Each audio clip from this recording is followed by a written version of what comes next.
Hi, and we're live with another ISOOSI Tuesday chat, our regular weekly roundtable discussion about search, social, marketing, and all things digital.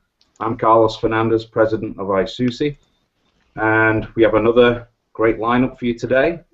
We have Amon Johns, Bill Slawski, Doc Sheldon, and our own Eric Stafford, Creative Director of ISOOSI.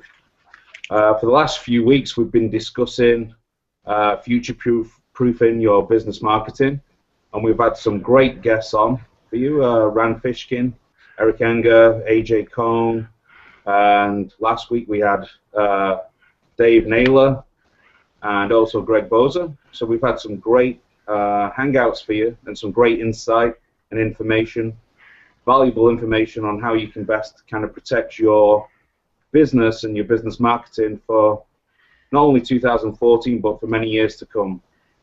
So today we're going to kind of do a recap and just process everything that we've heard over the last few weeks. And I'm just going to kind of throw it out there to Amon and Bill, Doc, and the panel, and we'll kick it off, do a recap.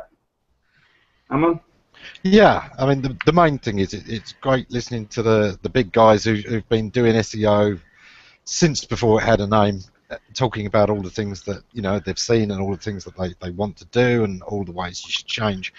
But sometimes it's difficult to understand that language if you're not living, breathing search every day the way that some of us do. And I really want to make sure that everyone gets something actually actionable that they can take away, that they can apply, and that they can do today, tomorrow, and all through this year to really give themselves a little bit of leeway for error and margins over the next couple of years, so that you're not being worried by the next update, you're not panicking that the next round of panda, penguin, or whatever other animal Google can come up with that begins with P takes you out. I think we'll get started straight away with the biggest point that people kept coming up with, which is how Google itself is more and more becoming a noticeable business entity, and is more likely to be competing with you than it was in previous years. And what we do as steps to diversify our traffic a little bit away from Google, and to reduce our reliance on Google, so that as that competition may or may not come up, at least we're sort of separate. Bill, do you have any particular thoughts on that aspect of things? I'm sort of mixed as to how much I think Google is butting into the business of potential clients, but I do think there's a need to diversify regardless of what Google's doing. There's a need to explore alternative channels, to get on Facebook, to become a Wikipedia editor, to I'm a member of a local meetup, and meetups are something I recommend that everybody get involved with if they can. This particular one is about blogging, and there are a lot of local business people, small businesses who are starting blogs, or they're trying out different things they can with blogs. And I think that helps market your business by trying to learn new things, by going beyond what you put on your own personal web page. I think that often your best approach is to make your website, your homepage, your central base of operations. But get on Facebook, explore Twitter, try out new things, new places, meet people. Hangouts. Hangouts are a good option. We're a lot closer these days than we've ever been in the past. Being able to work from home and talk with people from around the world is incredible. Yep, absolutely. Yeah, explore those options. Yeah, and certainly. Sorry, after you, Amon. No, go ahead, Carlos. I'll jump in after. I think one of the biggest things, there was almost like a common theme, because we discussed a lot on the the series of Hangouts, everything from, you know, Google kind of taking some of our toys away, you know, analytics and us having to deal with lack of data, to a number of different things, semantic search. There was a lot of things, but one of the recurring themes that kept coming around was not only that SEO has kind of gone from a more of a technical thing, you know, a technical activity to more of a, you know, a marketing activity, but that people that are doing SEO now also need to think about so many other things, and we kept coming back to this theme of integrated marketing, where you need to be, you know, having that SEO, but also thinking about, you know, PR, social as its own channel, and, you know, many other tactics to get people to hear about your brand. Yeah, you know, I'm just going to jump in as well, and you know, I'll speak for both of us, Carlos. And our whole vision for ISOOSI was to really be able, even years ago when we first started, even thinking about building the research engine, it wasn't even a research engine at that point, but we always really wanted to make it accessible to every small business owner out there, anyone that just is trying to market their business, right? And so I think that's the thing that I enjoyed the most about the last several weeks in terms of discussing future-proofing your business. We had some major heavyweights join us and some very technical people, and there was certainly a lot of very technical information. There was a lot to digest, but I don't really feel that any of it really would be over an average business owner's head. I thought that all of our guests presented their thoughts in a really clear and concise way that would enable anyone to take action on it. And that really was impressive to me, and that's the thing that I enjoyed the most about it, was this kind of recurring theme of very simple to understand topics, be ethical, be smart with your marketing, look at the big picture. I just thought it was terrific. But like I say, it's easy for us to say diversify your traffic and then make a few suggestions, but I sometimes think it's difficult for people to follow through on that. Yeah, it's like, I mean, you know, we can kind of quickly go through. It's like what Bill said. Don't be scared of starting, you know, if you're just starting off, or even if you're not starting off, if you're, you know, a year or two into your business, look at what you're doing, and then try to complement your online strategy with offline stuff. Do meetups, whether they, you know, if you're a web designer, go to WordPress meetups or social meetups. There's things happening in your city all the time. All you need to do is either join a chamber or get on Twitter and you know, find out about those things. But you definitely need an offline strategy as well as online, and those two need to dovetail together. Yeah. That's, you know, first thing. Again, too many people think of social as a way to, you know, are these links, are these plus ones helping my SEO? Stuff that, you know, think of that as a social channel in itself, and start to make conversations and friends and relationships on social.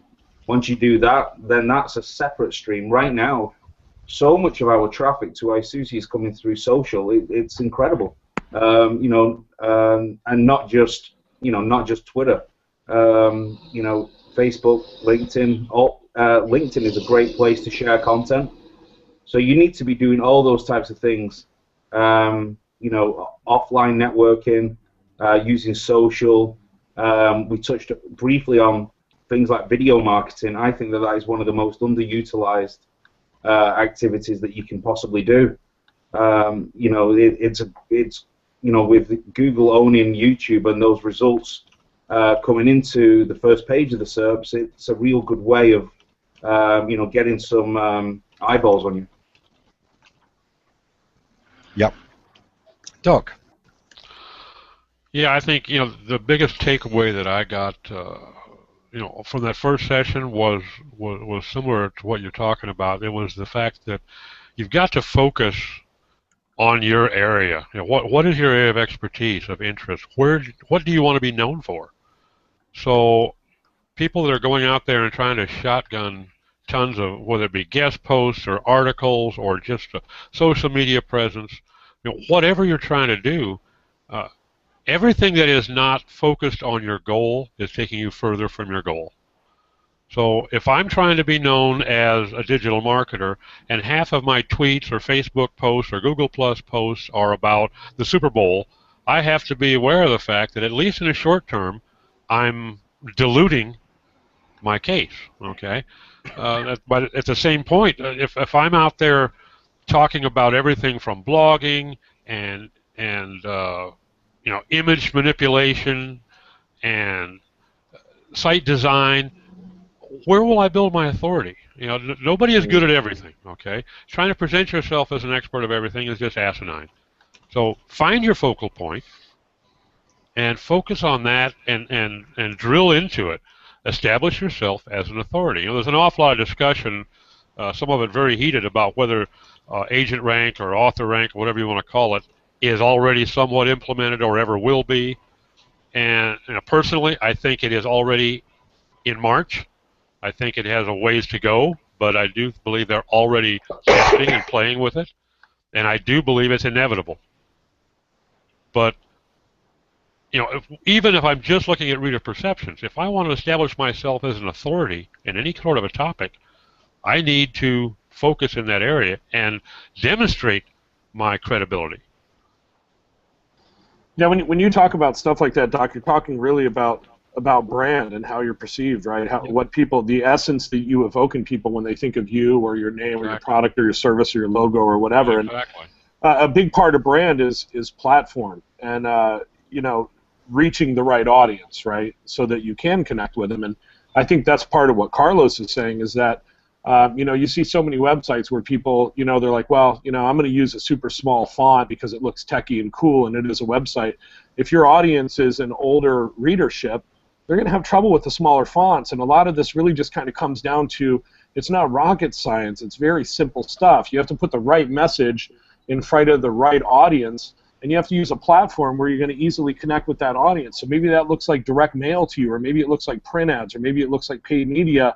Carlos and I really never try to get tied to any one particular platform. We're just trying to find where an audience is when we're building, brands for people, and then connect with them there. Yeah, absolutely. And diversity is so important. Always be, at least 10% of your time and budget, you should be testing new things. Always. And tracking that, right, Eamon? Because if you're going to diversify and Absolutely. you don't know where you're getting your results from, it's not any good. Yeah. But, test one thing at a time, and that helps anyway. But yes, decent tracking always. Use dedicated landing pages when you're first trying out a new media, an article that's only promoted on one social media site, for instance, or that kind of thing, and you can then not only see the results from that, but you can more easily track the ripples across the different sources as well. If something starts on one network and you see it, that you're getting traffic from another, you know that some other person, one of your readers, has shared that link there, and that kind of really can help you out. So tracking is important, but also just testing, trying. You've got to allow for serendipity. There's a lot of people who look at rich people and say, oh, it's just luck, or they had all the breaks. Yeah, you make your luck, you make the opportunities for that, and if you're not doing anything to get lucky with, that's a choice. You're not going to get lucky. Yep. Bingo. So on this topic of tracking different channels, we've got Mike Gracia here from Bristol, and he says, besides Google Analytics, what is your favorite free or paid tool for tracking multi-channel traffic efforts? Guys, you have any thoughts to share with Mike?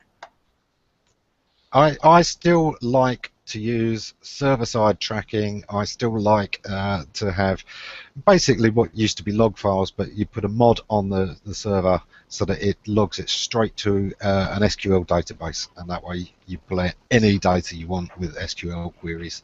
It's absolutely wonderful doing it that way.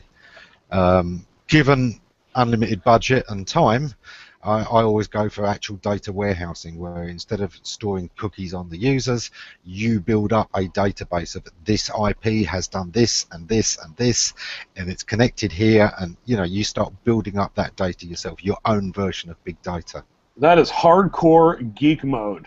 So does anyone have a suggestion for Mike that's bubbly and friendly and easy to sign up for and drag things around and won't hurt my head? You know, I do most of mine manually, so I don't really have any tools per se that I could recommend. I have used Bottlenose quite a lot on manual stuff, and there's a free version of that. There's a premier version that gives you much expanded capability, but you can get quite a bit out of Bottlenose on the free version, and you might check it out. Very cool. Bottlenose. Okay, cool. Anyone else? Carlos? Bill?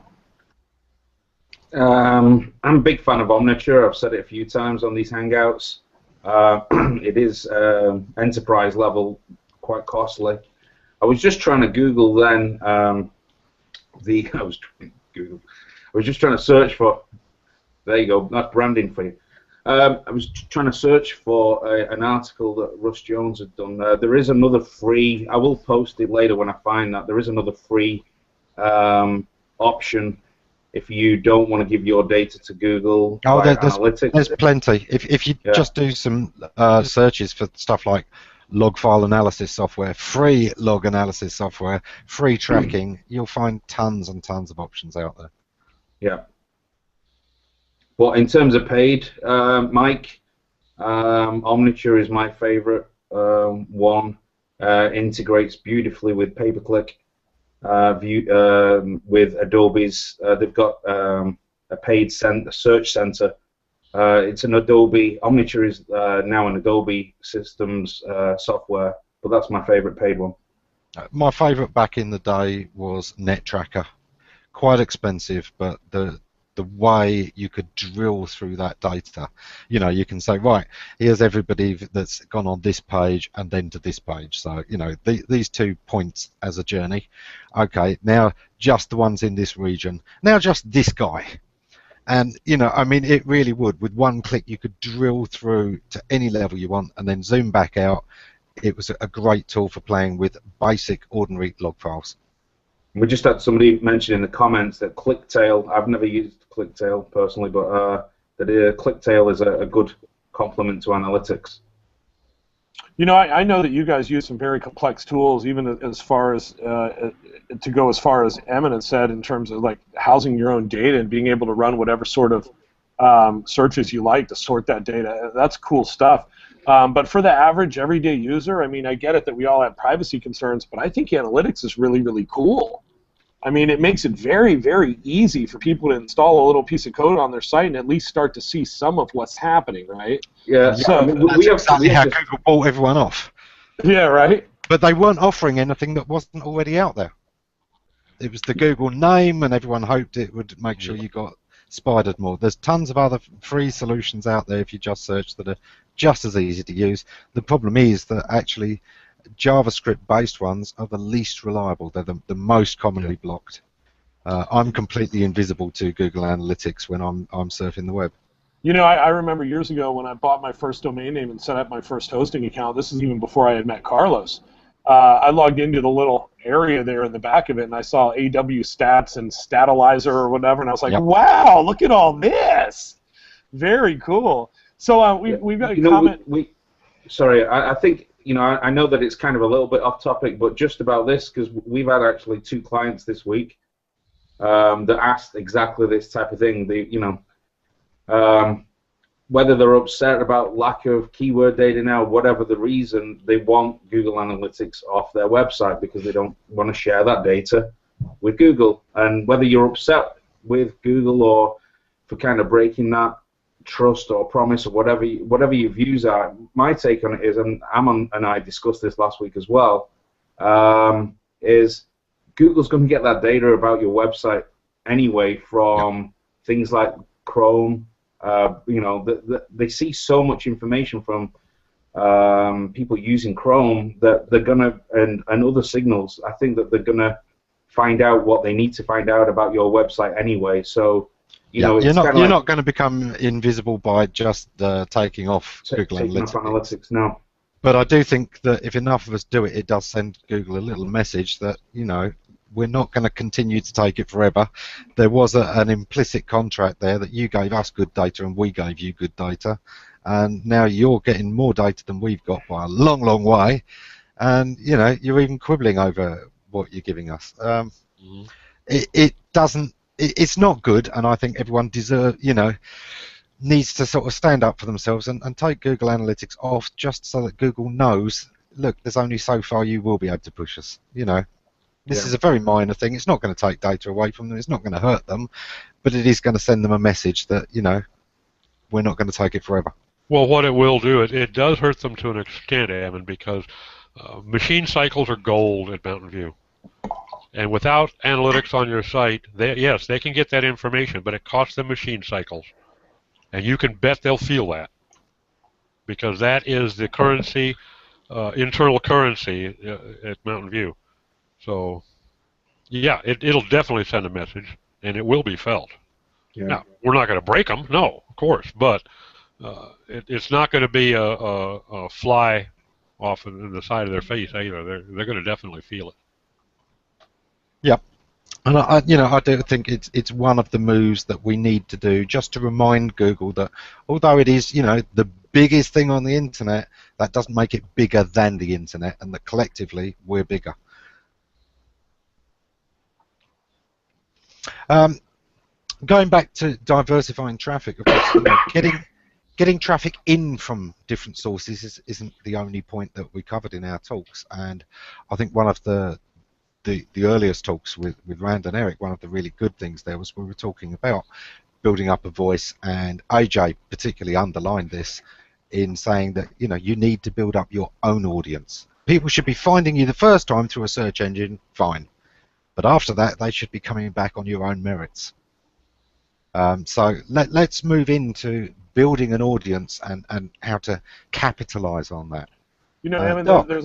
I'm just sorry, Doc. One sec. There's a comment here from Michael Ballesteri, who's right along those lines, Ammon, and he says, "What is the goal of brand building? By extension, SEOs, well-rounded SEOs, have been, doing this for years by building a brand vis-a-vis YouTube, social, organic, and paid."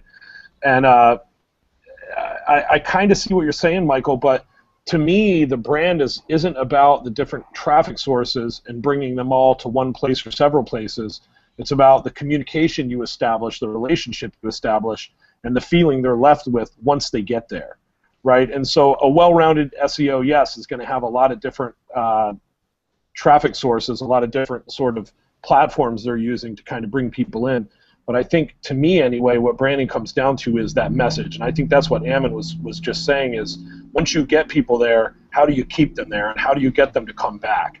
Brand itself is between, branding and marketing. It's kind of, branding is that relationship and that trust that you're building up between you and the audience, everybody who's connecting with it.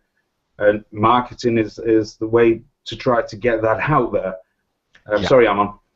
Brand isn't just another word for anything else that's out there. Brand is a nice short term that is a simple way of saying everything the user perceives about you, how they feel about you, how they picture you within the market, what your position is.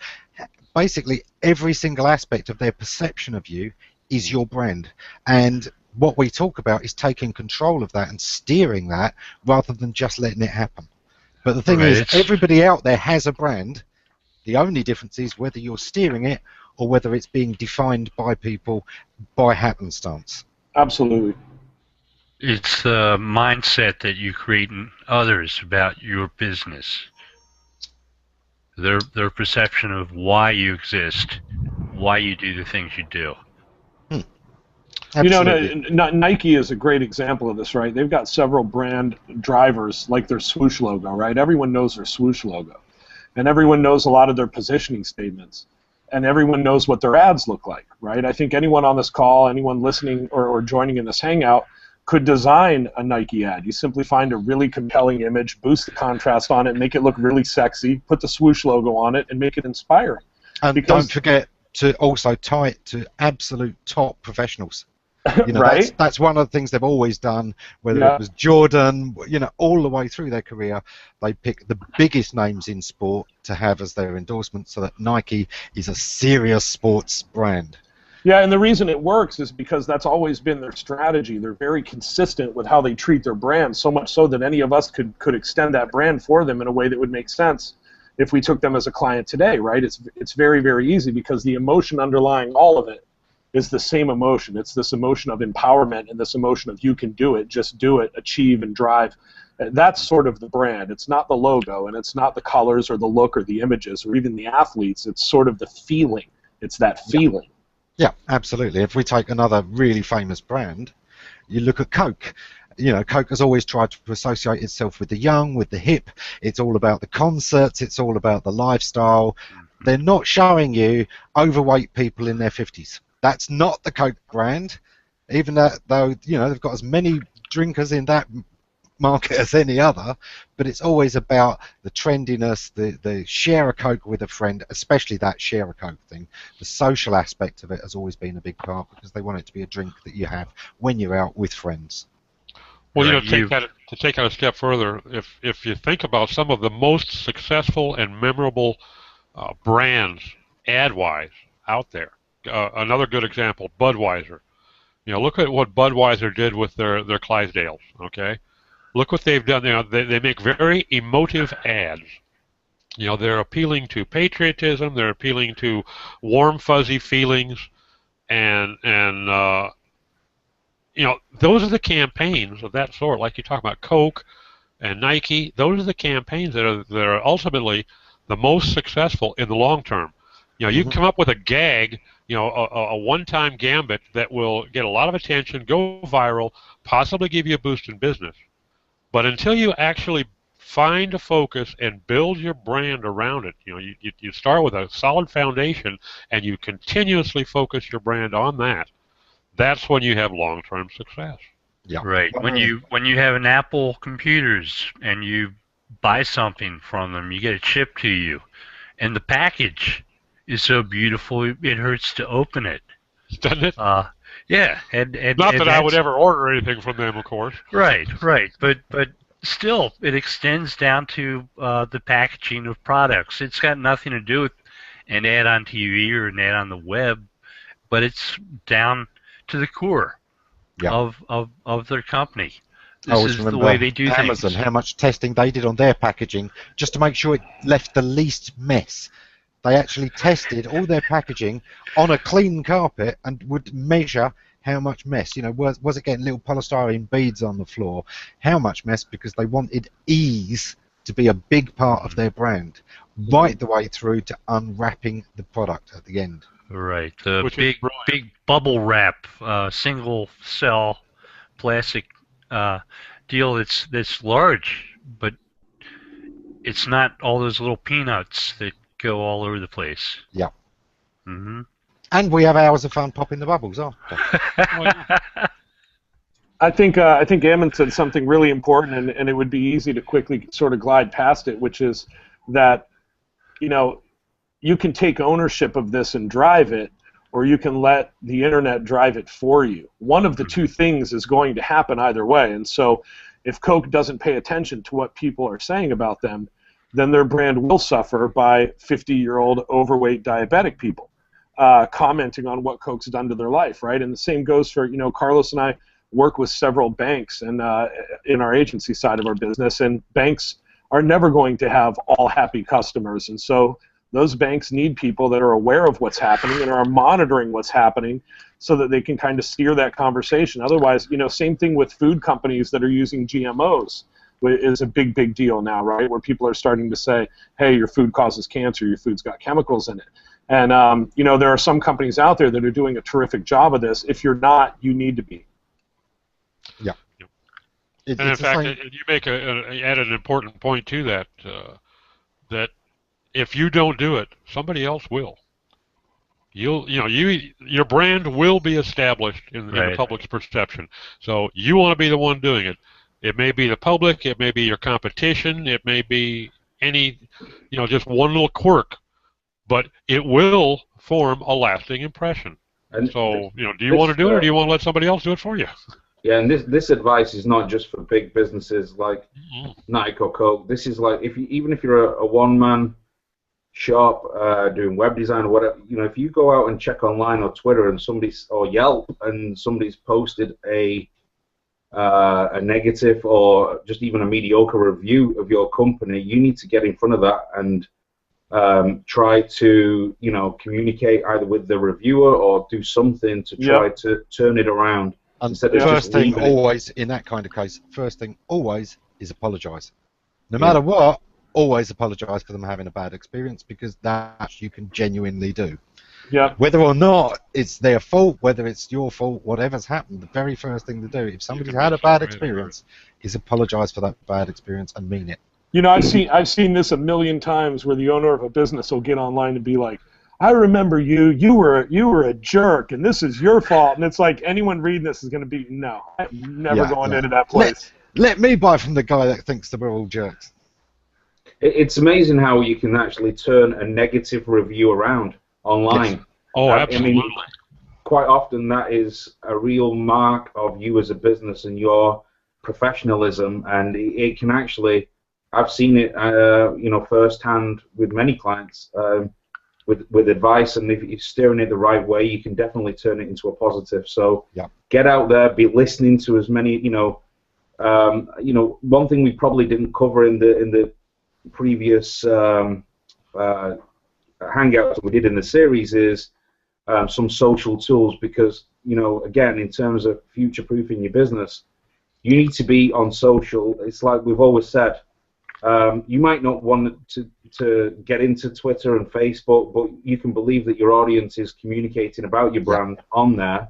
So, like what we're saying here is, you need to try to steer that conversation and form it. At least be part of it. Exactly.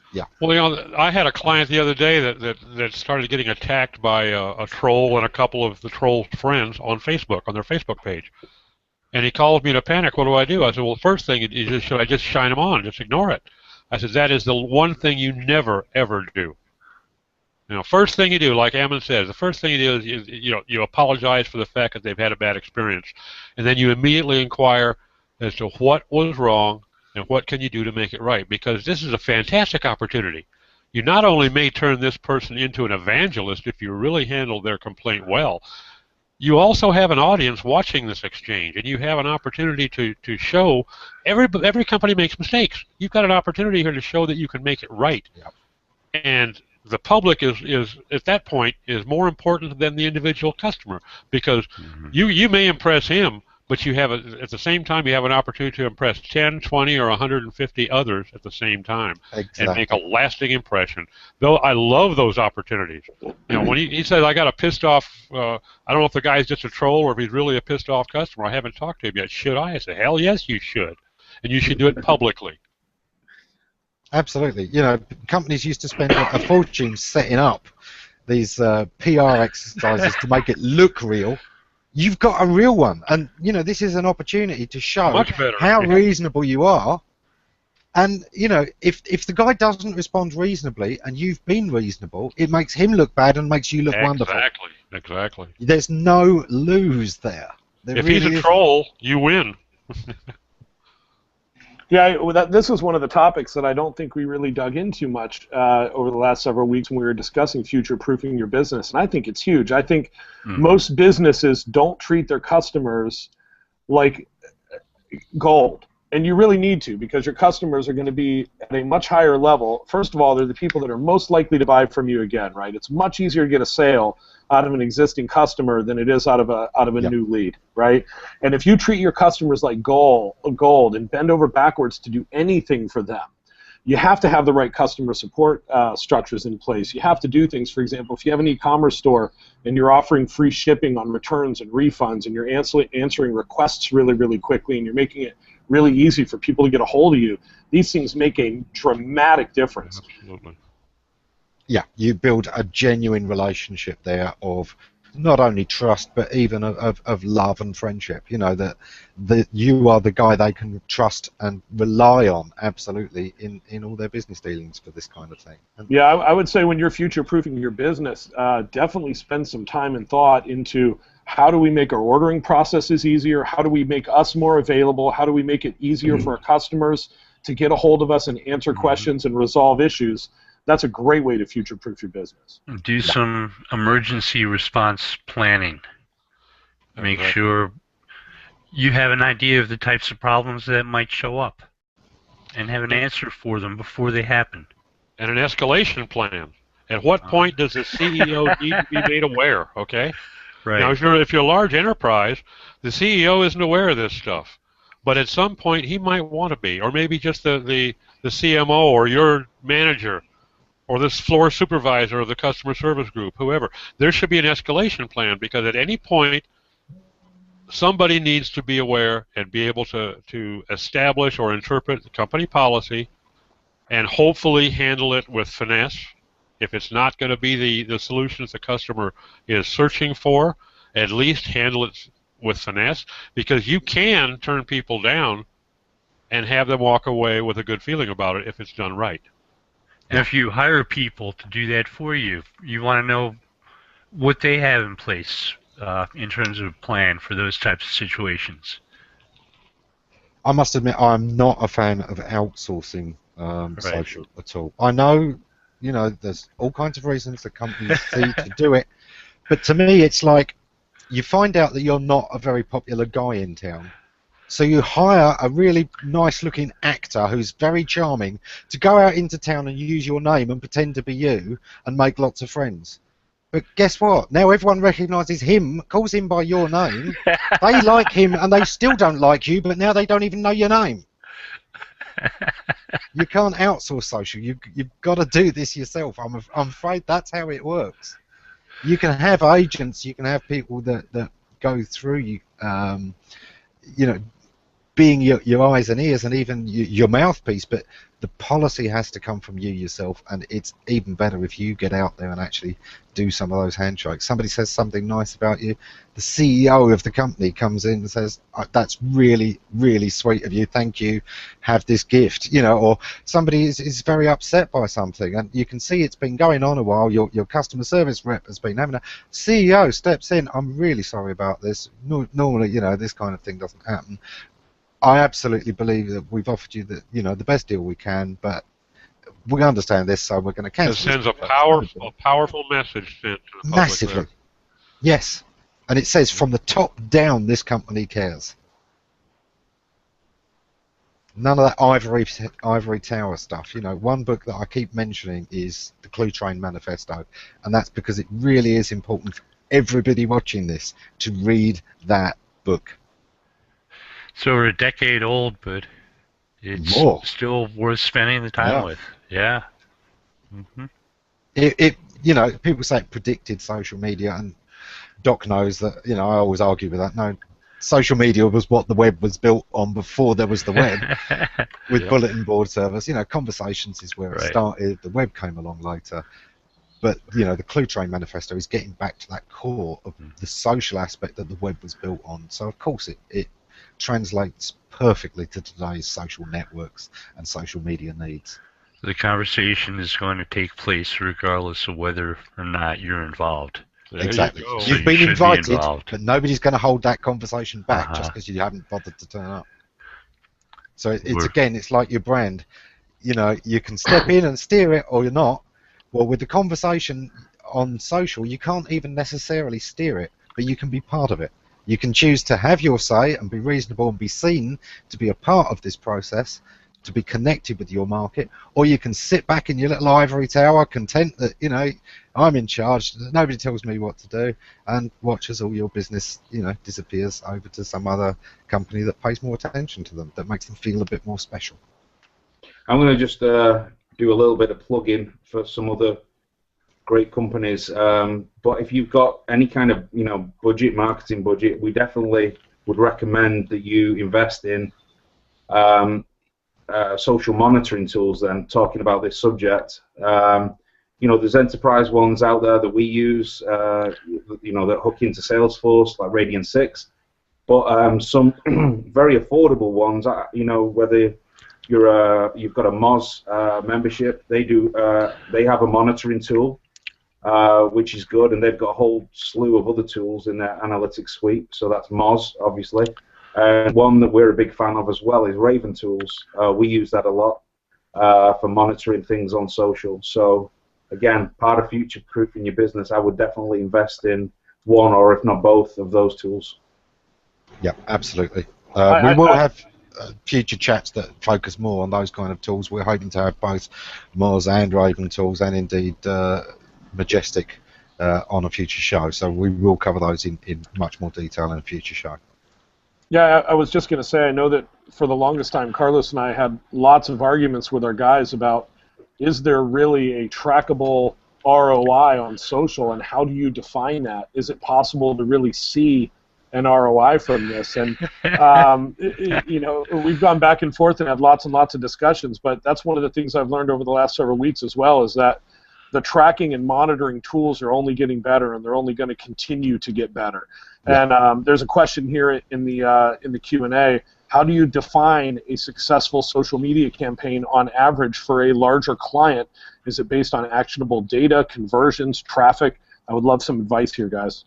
Well, one of the very first things, and it's one that Google itself looks at, is how many people are searching for its brand name. The very fact that people, instead of typing in bookshop, type in Amazon.com, tells Google that Amazon is an important site. And every site, there should be a certain percentage of traffic that is looking for you directly. And I think that's one of the things that you can use yourself to know that people have heard about you offline, through your PR, through your brand campaigns, through social, all of those kind of things. That's one way of measuring your brand, is how much brand traffic you're getting, how many people searching on your brand come to your site. I think another area that you can get a lot of benefit from is a point that Ammon had made before about testing. You can use different channels, different social media channels, to different landing pages, for instance, and determine where are you getting the most response. Is it Facebook? Is it Twitter? Is it Google Plus? Wherever, and bring them to separate landing pages. Yep. And that's relatively simple. Even a small site owner can do that himself. And you don't have to buy into expensive tools.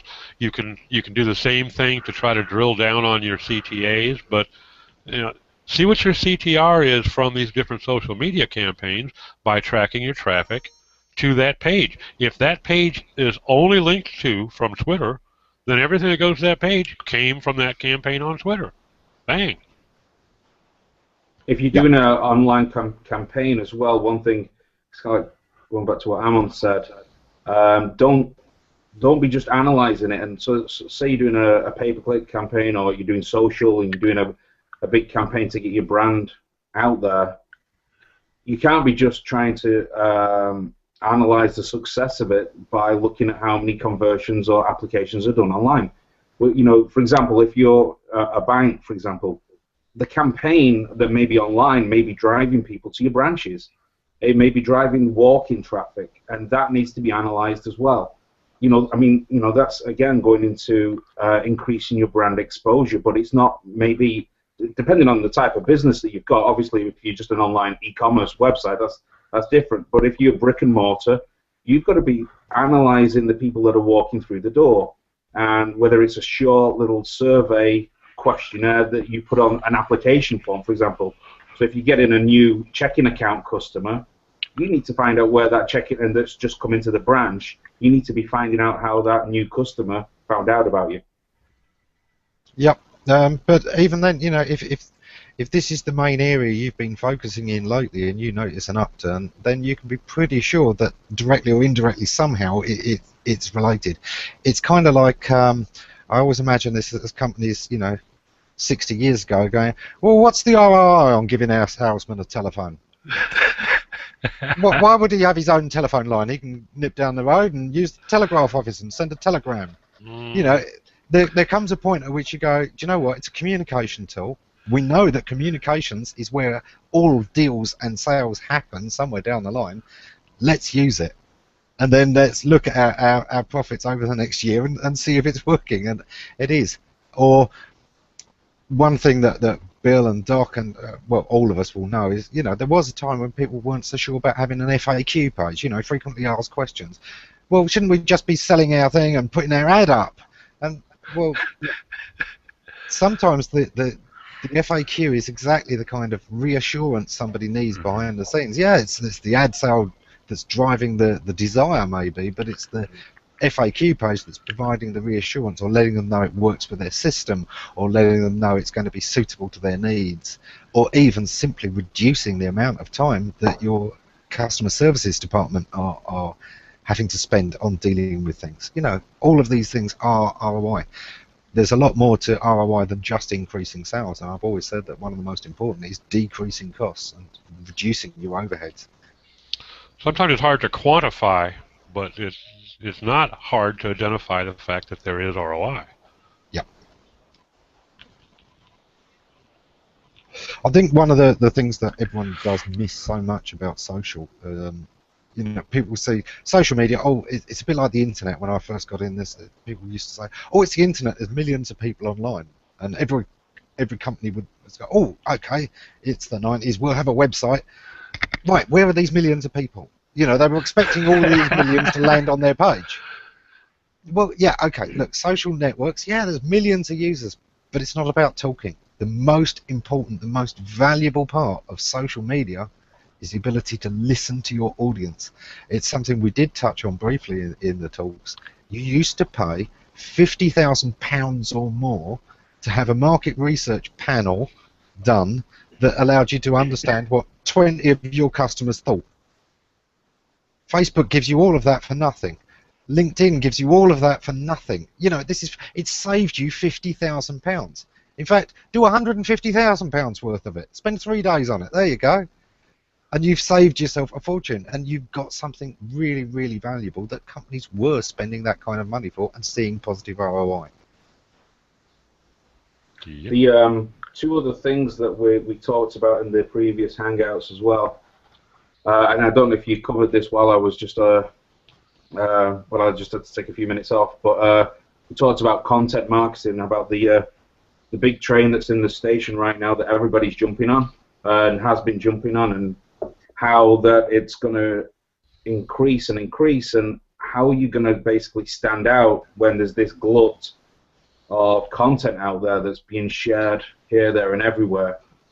And I think that kind of goes back to what Eric Enger said about being, and Doc kind of reiterated in this Hangout, is being laser focused, and also making that content just as high quality as possible. And I know that that's easily said, and everybody, it's a cliche to say content is king, but it really does go down to, if you are putting together a post, whether guest post off your own blog, and you've done it within an hour or an hour and a half, you've got to look at it and think, is that your best effort of trying to get your product or service or whatever you're trying to articulate out? And if you're managing to do it in an hour, you're a better person than I am, and probably so everything needs to be looked at in that lens that yours needs to stand out. There's probably going to be another 100 posts on that same subject matter in the month. How is yours going to be different? In the week. Yeah. In the echo chamber. Yep. It's something we were discussing just before we came on, is that, content that we put up a year ago or more is still driving business to us today. And if you bear in mind that when you make that post today, that's still going to be around in a year, in 2 years, in 5 years, you need to think about the quality, not just for what's going to do you for today, not what's good enough for this week, but bearing in mind that that content is out there forever.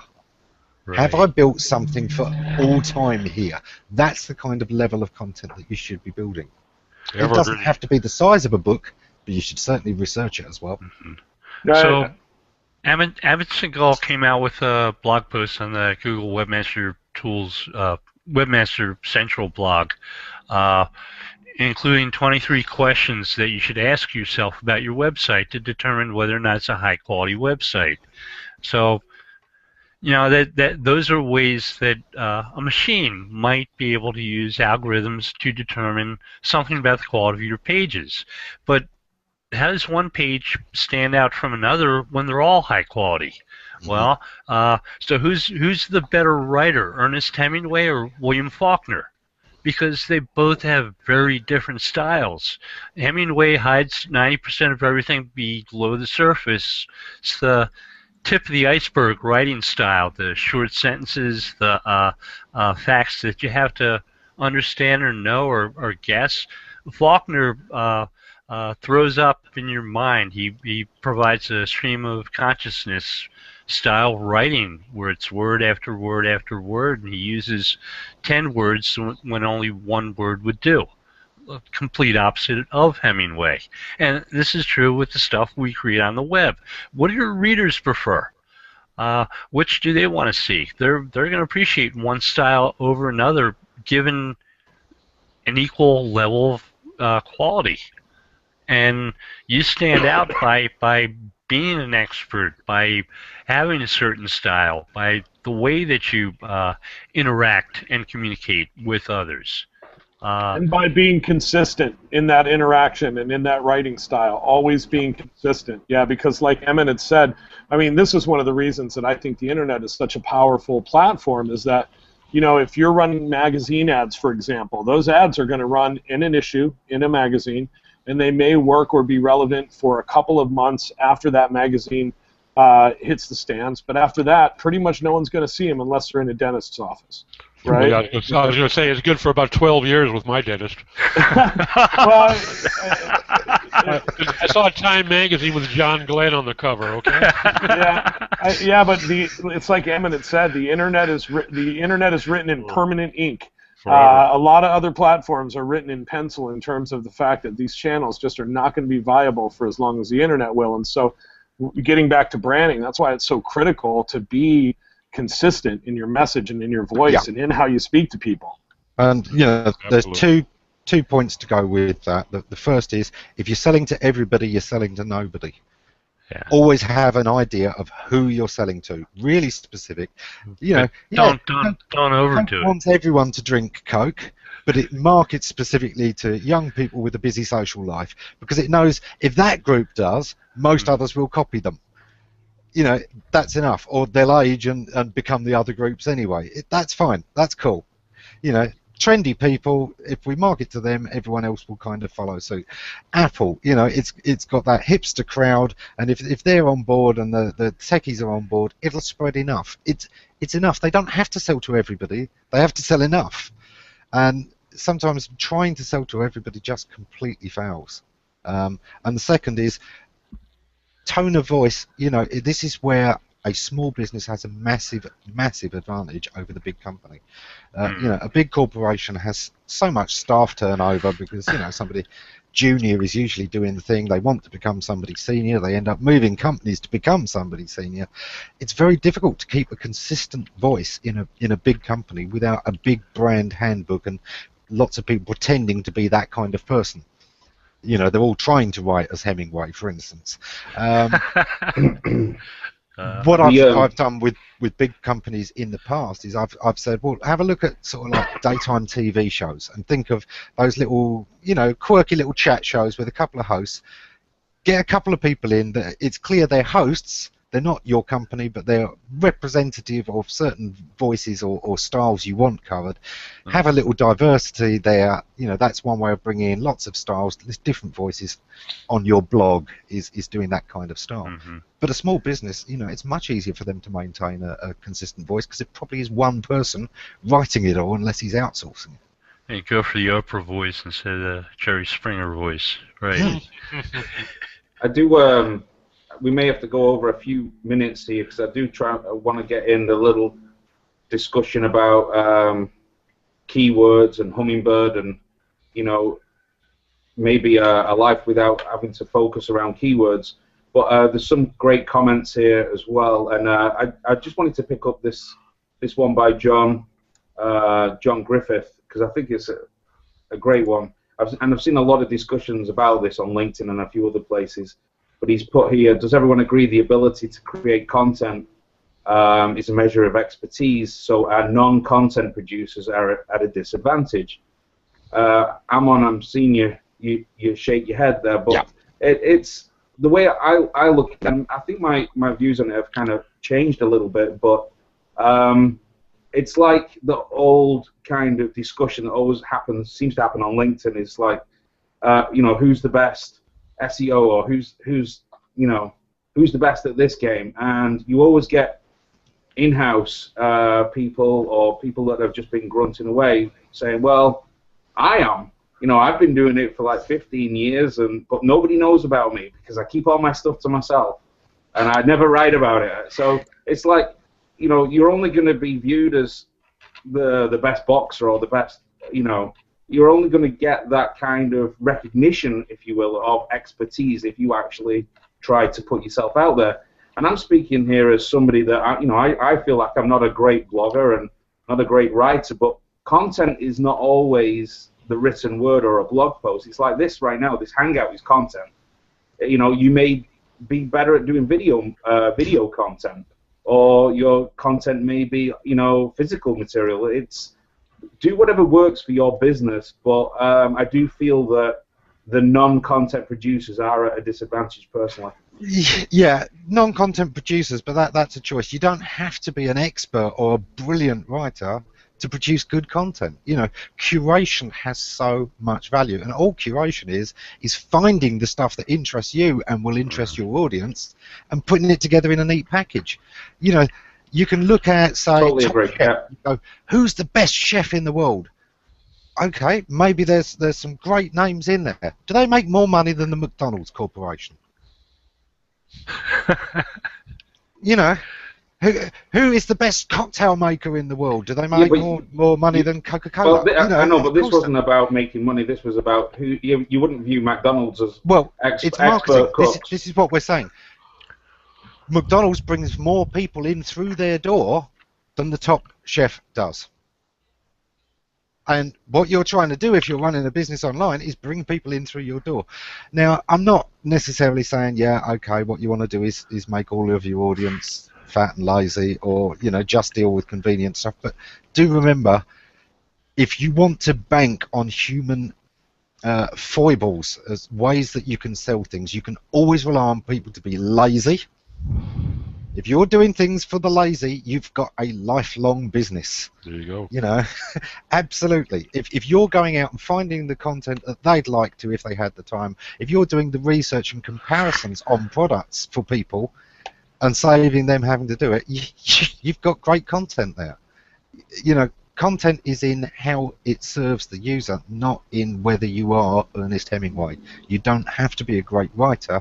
You just have to produce something useful for your readers. Evan, Carlos and I have always kind of viewed that equation a little bit differently than you. We don't always look at, can we get the most people in the door? And Greg Bozer said this last week, and I didn't have a chance to respond to him. How big is your audience? How big is your audience, he was saying. And to us, it's not necessarily how big your audience is. No. It's how responsive is your audience. How connected with your audience are you? And you look at companies like Apple that just have an insanely passionate tribe. And they certainly were never a bigger company than Microsoft, and yet their sales were always very, very good because they just knew how to motivate their audience. They had a very deep and intrinsic connection with their audience. And they struggled for a while, but when they really started to identify their brand, it really picked up. And so I've always personally looked at, I would rather have 500 of the most passionate, evangelistic customers that I could get my hands on than 5,000 random people. You've always got to go with customers, and this comes back, the corollary to what I was just saying is the point I made earlier. If you're selling to everybody, you're selling to nobody. So you've got to balance the two facts. But, I've never worried that much about evangelists for Apple. The thing for me that sells Apple is how passionate they are about their product. I'm buying their passion. I'm not buying that they appreciate my passion. I was buying what Jobs did. You know, he lived and breathed design, and it was so much in there, and these were beautiful things, well thought out. Did I like everything about it? Did I like the fact that, you know, they wanted to lock everything down and control the whole experience? Not necessarily. But I did appreciate their passion and why they did that, and it allowed me to forgive a certain amount of that lock-in. Well, it also imbued you with a certain amount of passion, Hammond. I mean, it comes through in the way you're talking about them. So it's contagious. You know, and that's what we hope to do. I'm passionate for passionate, and that's I think exactly everybody right. is. Yep. I think passion is one of the core motivators, and you know, I'll tell you this: when Carlos first came to me and had some ideas for doing something together, it was his passion about it that made me go, yeah, I want to work with this guy. Cool. I'm glad you said yes. Sorry, I was on mute then because got some noise outside. But yeah, I know we're at the hour mark, but if you've got 10 more minutes, guys, I'd love to carry on. Sure. A few more little things. One of the other things. Don't spoil it for the audience, but we always spend half an hour chatting afterwards anyway. We just exclude them from the best. One of the things we'll just share it with them this time. Yeah. One of the things from the last that really stood out to me was Dave Naylor's comment last week as well about, you know, coming back onto this content marketing, whether they're doing a piece for themselves or for a client, is this, you know, his approach of no longer thinking about syndicating down. And he said, you know, he goes to syndicate up. He wants his articles or his clients' articles to be mentioned on Guardian or you know, the Daily Mail or somewhere where it's going to get that kind of exposure. And I know Eric wrote a blog article on this a few months ago on the ISOOSI blog, but that's, you know, when you're writing content in today's era, I think you really need to be thinking about that. How is it going to stand out, not only so that you get the recognition that it deserves, but how it's going to get picked up by upstream channels. Mm-hmm. It always amazes me that people kind of get it confused. I mean, we're in SEO, and you know, our job is to get our link on the big engines, you know. Mm-hmm. And we laugh at the SEOs who go, oh, well, we're going to submit you to 10,000 search engines. And we immediately start laughing because we know that once you get past 3, you're into the people with 10 users a year. And, you know, what's the value in that? I'm going to spend more time writing content and worrying and measuring where I am on that site than the users are going to spend using the site, ever. And yet, content marketing, oh, right, now I've got to syndicate it to 1,000 places nobody's ever heard of and nobody's going to read it. Why? You want it to get on the big traffic sources for content, exactly like you did with the search. You go for the big search engine, you go for where people are going to search. If you're creating content that you want people to read, you want it to be where people read. You want it on the Times, you want it on the Huffington Post, you want it on the Guardian, you want it on online news sites, you want it on the big tech crunches, anything that's got a big audience or a meaningful audience of the kind of people you want to reach that you don't necessarily reach already. Can we exclude the mail?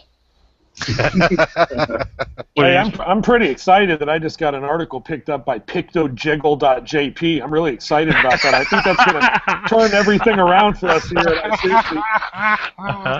I still want to get a link in the National Enquirer. Oh, no. Elvis is alive and he's in SEO. That should get me in there. There you go. And lives in London.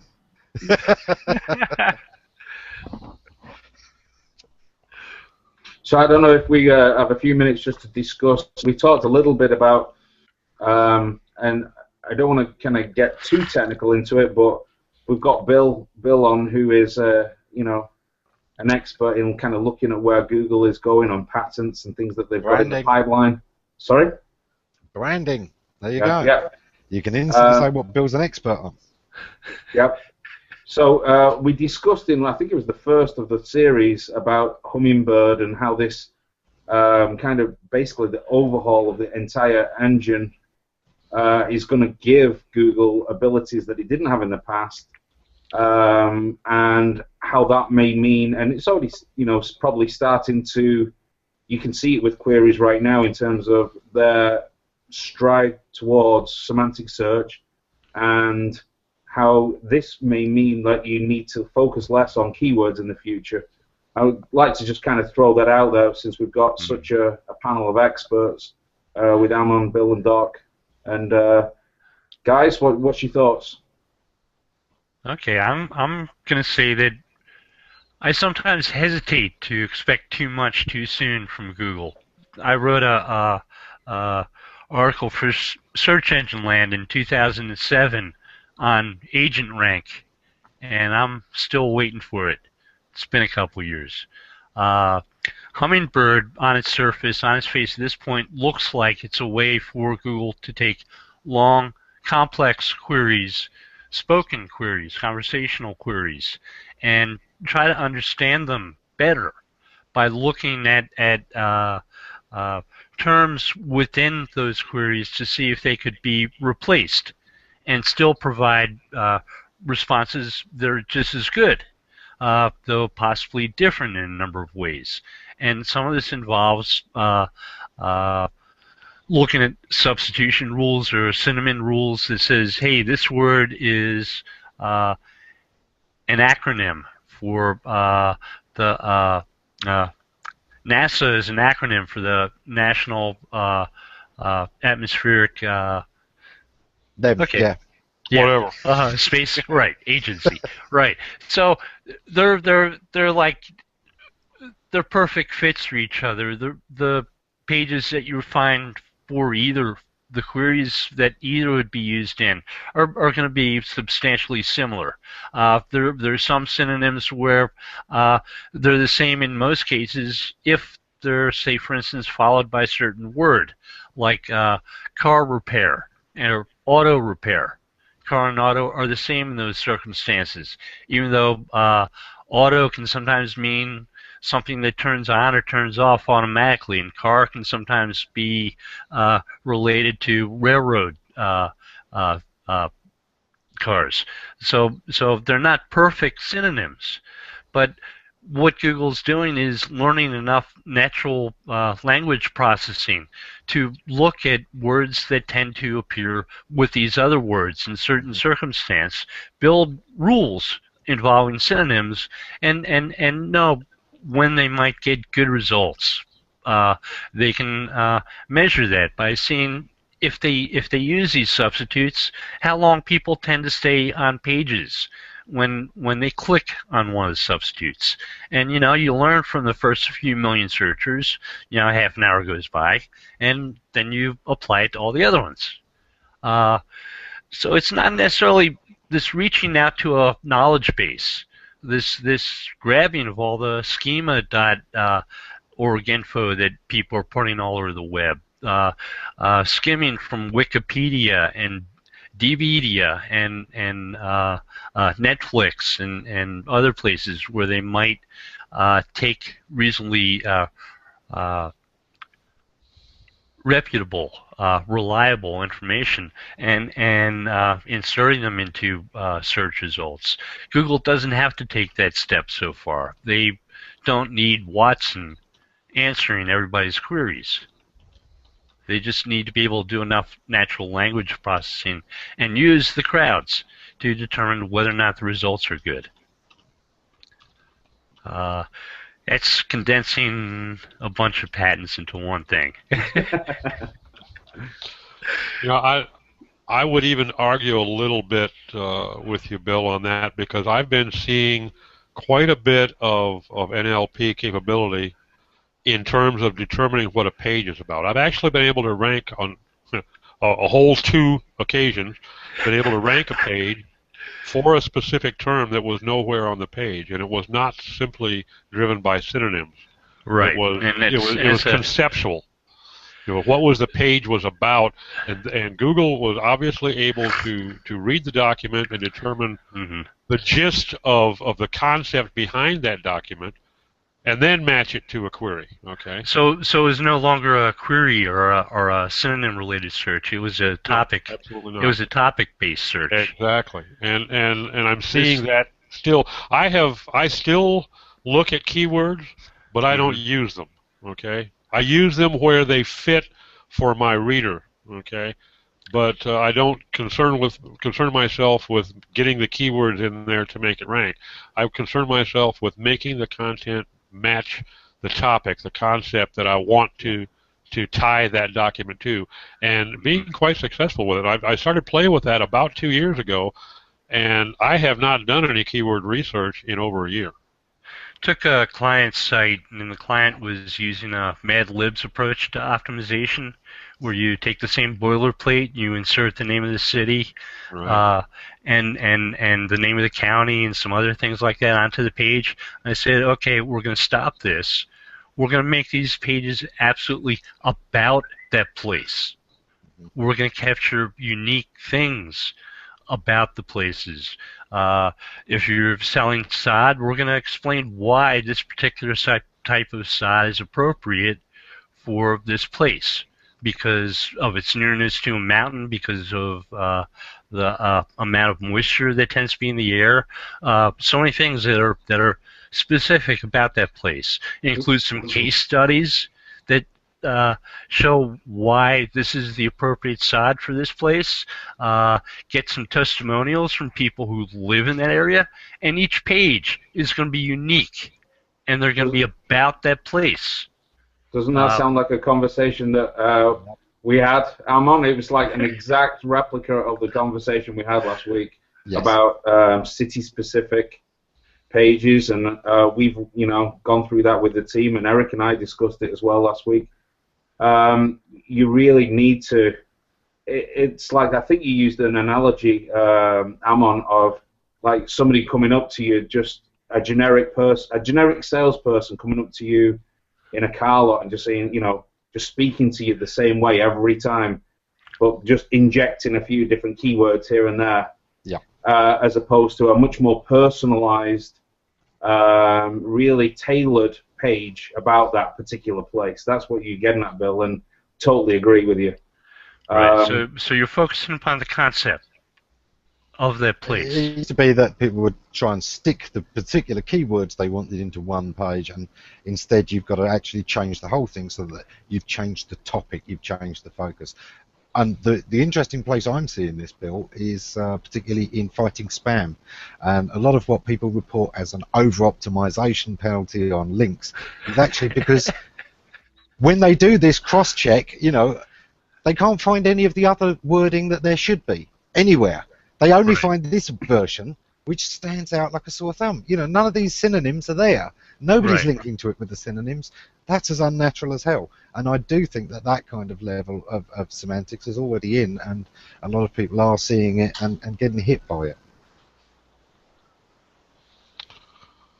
Cool. I think they introduced part of that to get rid of, the Google bombing that was in the past, where Microsoft's homepage was more evil than Satan. If there's nothing on that page that has anything to do with evil and Satan other than Microsoft, then, it doesn't belong there, and you ignore those links. And I think that's exactly what we're seeing in a lot of the spam fighting at the moment. It's my daughter was doing a search on Siri the other day, on the phone the other day. I don't know why she's into the UFC, but she was asking about bantamweight and lightweight fighters.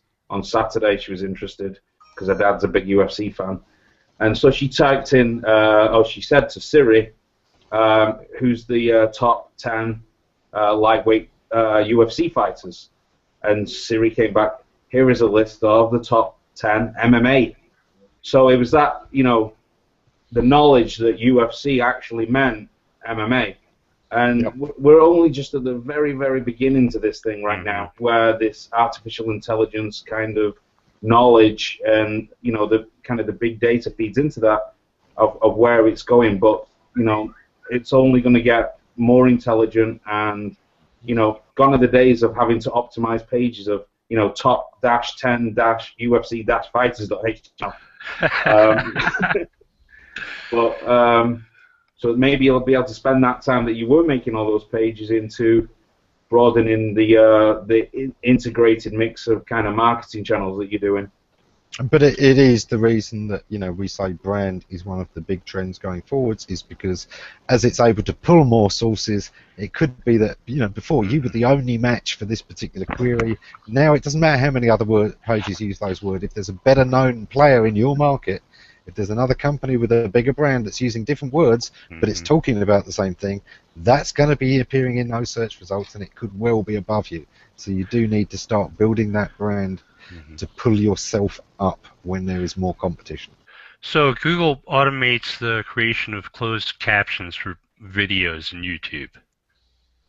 And if nobody's heard of the name of your business and you mention your business 7 times and Google spells your business differently all 7 times, not enough people know who the heck you are, and you better get in there and edit those captions, because nobody's ever going to find out if you don't. Well, have we got any more questions, or should we start wrapping up? I think, yeah, we can wrap up. Just on that last piece, though, about content and types of content and this move away from keywords as well. I think with Google's kind of progression on trying to give the user, trying to be the person, give the information out instantly, if you will. When you are thinking about types of content or schedules or lists, top 10 lists and things like that, or schedules for your sports team, you need to think about the fact that Google is going to try to serve that information for you instead of sending their users to your site. It wants to be, basically whether they want that or not. I mean, they're trying to give information to consumers as easily as possible, whether you like that or not. That's going to happen. And you need to think about creative ways of getting the content so that it's not something that Google can easily serve instantaneously. Yeah, right. I think solving problems instead of just answering meaningless questions is how to go about doing that. Is the purpose of your webpage really to tell people that Abraham Lincoln was 6'4", or that there's less trans fats in butter than margarine? Because those are things that Google can answer pretty easily right now. Exactly. Your page better be more than just about those 2 things. Otherwise, Google's going to steal your thunder. Then again, where those answers really going to lead anywhere? Anyway, probably not to too much. Yeah. But let's take one that does, of course, and one that we did touch on in the talks of, say, airline times. Now that used to be something that somebody who was dealing with cheap flights would be offering you the ability to look up the flights on the day and to get the best price, and that's the kind of thing that Google can very easily muscle in on. Now, it was money for them. What's their new strategy to do? Now, Dave and several others, have talked about the idea of building your own audience. Certainly, if you travel a lot, you may have an app direct from the company that you trust to do it right for you, and that's certainly create the experience for them. Yeah, and maybe good customer support on the page, just the reassurance of that backup. We don't trust the ability to get in touch with Google if they've got it wrong. Play on that, use that, have the backup, have the depth of end-to-end service, and I think service is going to be such an important word over the next 3 years. Focus on your service. Well, I think we need to wrap up. Carlos, any last thoughts? I just want to thank everybody that contributed and that came on the shows, the series, for the last few weeks. We're going to have plenty more Hangouts coming every Tuesday, 3 p.m. Eastern. But again, thanks to Rand Fishkin, Eric Enger, AJ Cohn, Greg Boza, Dave Naylor, Amon, Bill, Doc, Eric Stafford. It's been great to have this. Hopefully you've learned some things that will help you future-proof your business. But yeah, that's really it from me. I think we've kind of done a really good roundup today of everything that's been mentioned in the last few series. Amon or Bill, any last words? My one is simply that, if there's any questions we've missed, anyone catches this late, just use the comments feed and keep the questions coming. We will get to them whenever we can. So there's no reason this has to end if you've missed the show today. We understand. Doc. Well, I guess the big takeaway I get from the series, the entire series. I didn't get to attend the other three, but I did because I just couldn't get away. But I did catch them all, and there was a few things that were said that really stuck with me. One, Greg the other day was talking about what Google does in terms of predatory aggregation. I love that, and it couldn't be any more accurate. I think that it's an important thing for everybody to keep in mind, the fact that, this is going to come as a big shock to everybody in the industry. Google goes through changes periodically, okay? And they are shifting. We're seeing some trends that are disturbing to a lot of people, because this wanting to show answers rather than 10 blue links is causing a lot of concern. If you have an informational site, you have a good chance of no longer appearing in the SERPs once they get there, once they get to where they've reached their goal of providing the answer. According to Eric Schmidt back, I think it was in 2007 or 2005, he had said that we want to give you not just answers, but the answer, one single answer. He did that in an interview with Charlie Rose. And he said, if we can't get it down to one answer, then we haven't achieved our goal. Okay, that should tell you something. Now, if you have a transactional site, now you have another issue. There's a lot of businesses depend upon getting users to their site. And if they're strictly informational and going strictly for organic traffic, they're going to be starving. And if they need to get people to their site, the only way they're going to do it is to engage in PPC to get them there. Now, what a shock, huh? Who would imagine that Google would ever do anything that might lead to greater PPC sales? Well, they're business folks. So, we need to keep that in mind. They're not only in a constant state of flux, but they have a plan. An agenda. Exactly. And you need to keep your finger on a pulse of things. Keep your eye on a ball so you have an idea where that plan is taking them, because where it takes them, it's going to take you too, unless you can diversify sufficiently that you don't feel it. And you can diversify. Yeah. You can lessen that impact, but I'm not in a position yet, nor are any of my clients, where I can say you can afford to ignore organic traffic from Google. It's just too large a chunk of their income. Go ahead.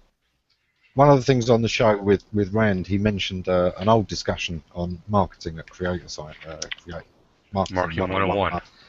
And in that thread, one of the things we talked about was our business model, service industries. And, I said how easy it is to get into. It's one of the worst businesses. It's one of the least valuable because it's got a low barrier to entry. It's easy for anybody to get into. All of the things that make it more likely for people to get into. The reason you did it, the reason we did it, it was easy to get started. Right, well, it's that easy for all your competitors as well. It gets saturated very quickly. It forces the prices down. It's very easy for people to get in. You don't own very much because it's based on your staff who can move on and open up their own agencies, blah, blah, blah. And, one of the things we said that is key to marketing there is barrier to entry, barrier to competition, making it harder for people to come in. And I think this is something you need to look at in your content as well. Think of what Google's doing with this, predatory aggregation, and to create a barrier to aggregation. And if you can add that extra value that just aggregating the data isn't going to do, that's going to help future-proof you for a lot longer. Bill? I think about building experiences, building a brand, creating something that's not only unique but has a underlying why that people can be passionate about. makes an incredible amount of difference. We were talking about Google trying to replace some businesses that involve things like aggregating and displaying data. Google hired a mystery firm from the UK, or acquired, or combination acqui-hired the company, DeepMind, a week or so ago, and they supposedly do things with artificial intelligence in games. Though what it is exactly they do, nobody's certain. There are 50 people who work there, so now Google has 50 more guys with possibly multiple PhDs. Now, including a guy who is known for many years as the best game player in the world, and you sort of have to wonder, did Larry and Sergey do this because they want to play the game in a game of checkers? Probably not. Google's been interested in building out its games actually on Google Play for quite a while, so it wouldn't surprise me if there was something coming along there. There's been a lot of talk there. It's possible. They hired Ray Kurzweil. We can't limit this to Google. Bing's been moving in the same direction. They've got a guy out in he was the head of Microsoft Asia for a few years, a principal researcher. Now he's just the head of Microsoft Research. And he's written computer programs that write poetry just like Ray Kurzweil has. This topic is exactly what I blogged about on that Japanese gaming site that I mentioned earlier. So this I think the real secret with the acquisition, of course, is Google's motto used to be "Don't be evil." And even if it's got sort of don't be too evil over the years, now they've hired a British company so they can be as evil as they like, because everyone knows the British always play the villains.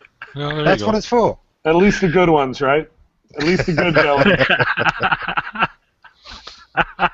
So guys, I got to run, but as we wrap up, just one final thing that I would like to share and just echo a bit of what Carlos and Emmett had said is that as much as we may enjoy each other's company and we may enjoy doing these, we learn a lot from them. We're really doing this for you.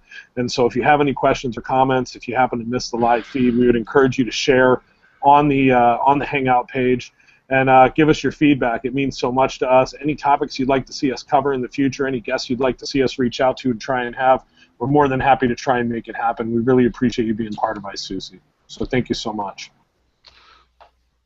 Thank you. Thank you all. Thanks, guys. So we'll see you next week, Tuesday, 3 p.m. Thank you.